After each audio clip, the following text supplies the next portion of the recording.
Brokers Digest, a webcast series by The Edge Singapore, discovering market opportunities with you.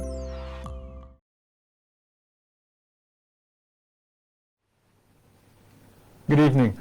Some viewers may have experienced audio issues in the previous live stream.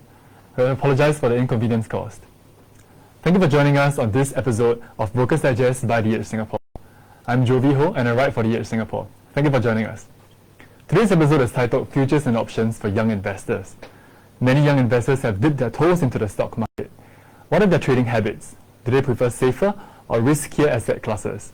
Could these new investors move beyond stocks and into ETFs or even futures and options trading? Are they getting more sophisticated, and are brokers here equipped to serve their needs? To answer these questions, we have two professionals from the investment sector with us today. Let us welcome Jeremy Tan and Wilford Lim. Good evening to both of you. Good evening. Now a bit more about their respective work. Jeremy is Chief Investment Officer at Tiger Brokers Singapore, and Wilford is Head of Strategy Investment Solutions at PhillipCapital. So perhaps we can start with you, Jeremy. Tell me more about your work at Tiger Brokers Singapore and how you're helping young retail investors. Sure. As the Chief Investment Officer of Tiger Brokers, for me, I actually help to form the overall investment outlook for the year for Tiger Brokers. And we also help in terms of in directing the overall strategic allocation and also tactical allocation for our investors. And I'm also part of the investment committee in terms of our fund selection for our UT starter pack. And with that, I think I just want to mention that Tiger Broker places a very heavy emphasis on investment literacy, financial literacy for younger investors. We also hold regular webinars on our Tiger Live every week, and we will actually invite like professionals, whether it's in-house or externally, to come to speak to our investors. All right, thank you. And Wilford, what about you? Tell me more about your work at PhillipCapital. Right. So, hi, I'm Wilford, Head of Strategy in the Investment Solutions Department of PhillipCapital. Right. So, my role mainly is to manage a dividend-paying portfolio of unit trusts, and also I work with the various sales channels in terms of client engagement and also formulating product ideas. So, in helping young investors, I conduct regular webinars both on market outlooks as well as financial education, and also with the markets being so uncertain and turbulent this year compared to the V-shaped recovery in the last 2 years, I also encourage young investors to speak to our financial advisors to get a better sense of what's going on in the markets and also their own financial situation. All right, thank you. So let me start by directing this question first to Jeremy.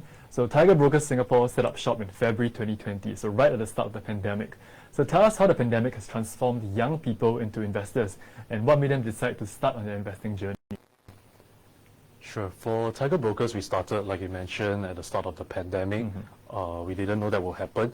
I think we were actually the first to launch this digital platform, and we saw this huge pivot in terms of digital adoption across the pandemic. And with the pandemic, I think a lot of younger investors, they also saw the need for them to actually have diversified sources of income, and also to start early, given that pandemic has already disrupted some of their income sources. So for Tiger Brokers platform, I think we help to level the playing field for the younger investors, because we come up with a system that with a platform that is very, very easy to use and also very cost effective in terms of how they execute their trades. And we also aim to democratize finance by giving them a next generation platform to level the playing field against other professional investors. All right, thank you, Jeremy. So PhillipCapital is also an early mover, so it was the first to introduce an internet trading platform in Singapore with the launch of Poems in 1996. So Wilfred, same question to you. How has the pandemic transformed young people into investors? Okay, I guess it's a combination of 3 factors. Firstly, it's the global lockdowns. So with circuit breaker and also all the work from home arrangements, it gave a lot of us, not only young investors, right, a lot more time to pursue other interests outside of what was happening before. And also the lockdowns also forced us we weren't able to go out as much. We couldn't dine out, we couldn't have our nights out, we couldn't travel. So it also gave us different ways to deploy our money. And then secondly, there was a very speculative environment in the markets. Because of the lockdowns, government were forced to stimulate the economy, and with that we saw a V-shaped recovery in the markets after the March 2020 crash. So this created a misconception that investing was a quick way, to make big bucks for young investors, right? This led to, in social media like TikTok, Reddit, YouTube, a lot of new financial influencers coming out to talk about the markets, and it created an echo chamber of FOMO in the markets as well. Lastly, there is also low barriers to entry. So like you mentioned, Tiger Brokers started coincidentally right at the start when all this happened. They gave young investors an easy and intuitive way to open their accounts, and also low barriers to entry in terms of fees and costs as well. All right, thank you. So global lockdowns meant more free time for investors, new entrants lowered the barriers to entry, and there was a speculative environment in the markets as well. So for these new investors, what then is their typical investing path? What asset classes do they start with, and why? Let's first hear from Jeremy. Yeah, for the typical newer investors, they usually start with asset classes like equities and also Forex, because these are things that are very close to their hearts, and these are things that they really understand, because day to day they interact with this kind of companies, and these are companies that they are familiar with.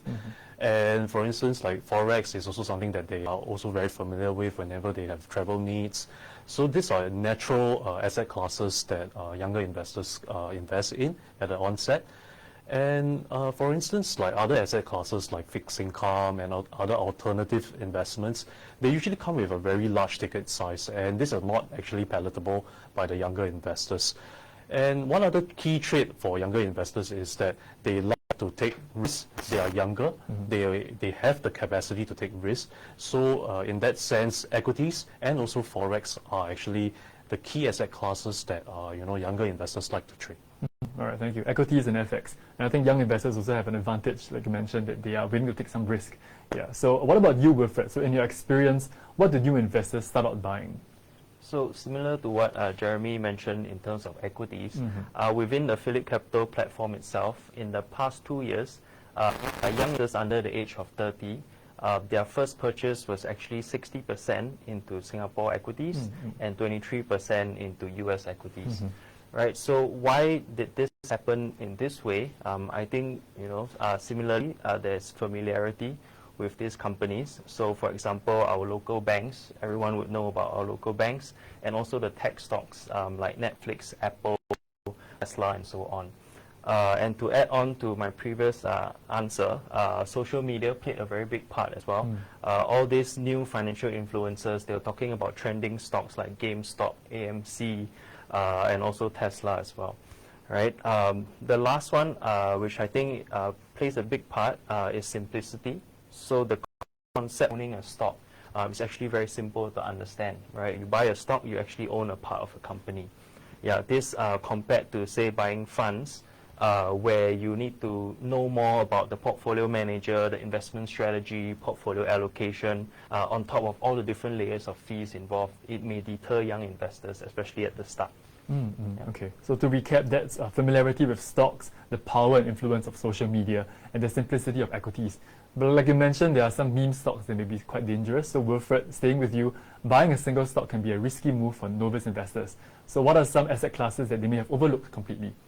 Okay, so yeah, previously I listed out the disadvantages of buying funds, but there are also many advantages to them, right? So for example, they help you lower the risk in your portfolio through diversification, so you don't get exposed to a single company in case it goes bust, right? Secondly, you can express your views in terms of the markets in different sectors of the markets, and then you leave the portfolio allocation and management to the experts. Say you think that the China market is going to do well, there are China funds to buy. If you think that the blockchain industry is going to do well, you can buy a blockchain fund, or even thematic ones like ESG or inflation. If you are bullish on that, you can buy those funds as well. Yep. And also, when it comes to unit trusts, it also gives accessibility to different asset classes. For example, bonds. If you want to buy a single corporate bond now, you need to set aside $250,000, which not all of us can afford. Whereas if you buy into a bond fund, you get exposure to many different bonds, and you can put in as little as, say, $1,000. All right, thank you. And Jeremy, same question. What are some asset classes that may have been overshadowed by equities? Sure. If you look at buying underlying equities, meaning we are actually exposed to the single stocks or actually the idiosyncratic risk of a particular stock. So if we want to try to evade this kind of risk, then I share the same view as Wilford. Being a portfolio manager myself in my previous career, I cannot emphasize the importance of diversification in everyone's portfolio. Because as a retail investor, typically, you do not have the same information as a professional investor, or you may not even have the same amount of time to do the fundamental research of a particular single stock that you are investing in. So having a diversified unit trust or actually exchange traded fund will actually help to reduce the overall risk or over concentration risk for a retail investor. Okay, so diversification is a key highlight here. So I think now some viewers have caught on to the title of this evening's session and sending their questions on futures and options trading. So these asset classes may sound intimidating to newer investors. So how would you break it down, Wilford? How would you explain futures and options trading? Okay, so for with as little financial jargon as possible, futures is a contract between two parties to transact in something at a future date and a particular price.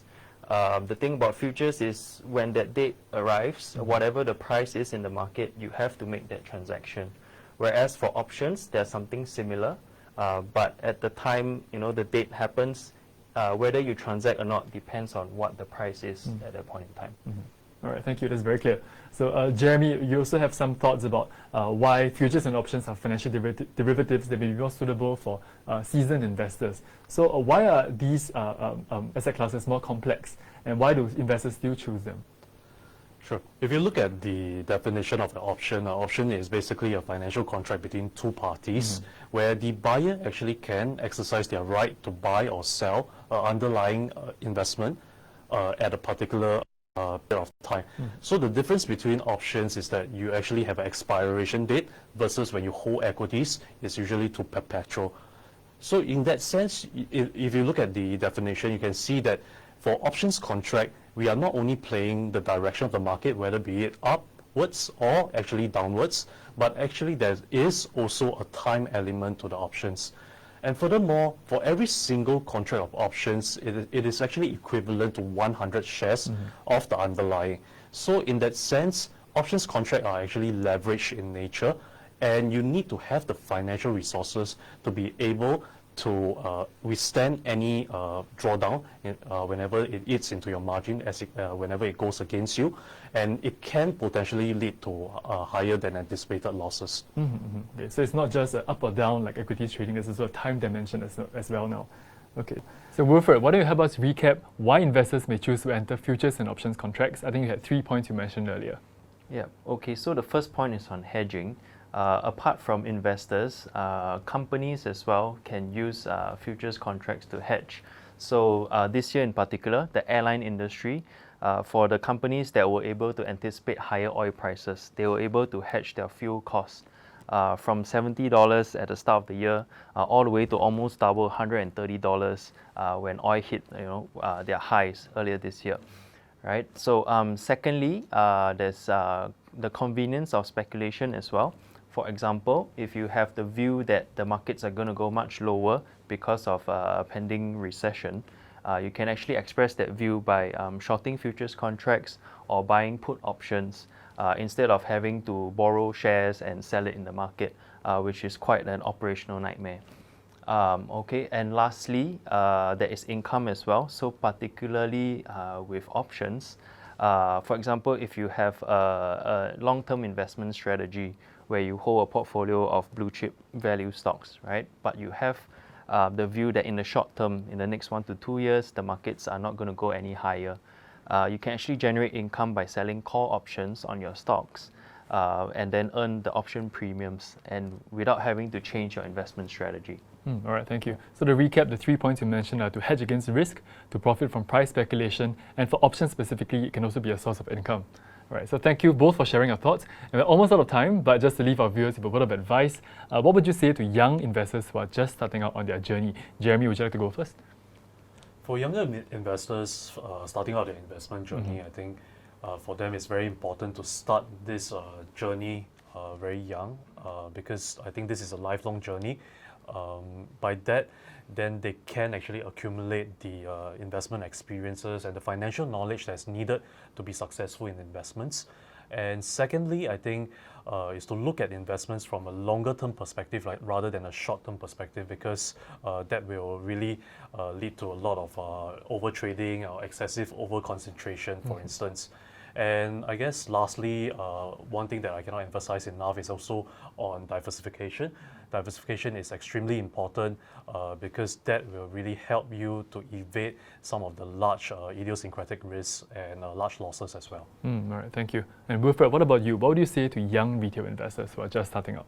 So financial knowledge aside, yes, it's very important, but we also need to be aware of the emotional aspect of investing, because investing is a very emotional endeavor. Even for myself at this stage of my career, it still affects me to a certain extent, right? So the 3 things would be mindfulness, self-awareness, and mental health. Especially when the markets turn against you, you need to be self-aware of what are your psychological tendencies. Yeah. In 2021, Magnify Money actually did a study on Gen Zs, and it's reported that 85% of them actually regretted when they made financial decisions based on emotions. And also 58% of them said that they lost sleep because of their portfolios, right? And this was in an up-only market. I can only imagine how bad it is this year, right? So certain symptoms to be aware of are if you're losing sleep, you're checking your portfolio in the middle of the night for no reason, you're getting easily irritable, or you're losing motivation in life in general. So these are telltale signs. And how do we get around this? I would say, to put it simply, for a start, be aware of whether you are fear-driven or greed-driven. So if you're fear-driven, you can come up with a diversified value investing strategy. And then if you're greed-driven, nothing wrong with being greedy when it comes to the markets, right? But that may not be suitable for you. You may want to adopt a breakout trading strategy instead to be more in line with your psychological tendencies. All right, thank you. And thank you both for sharing your insights.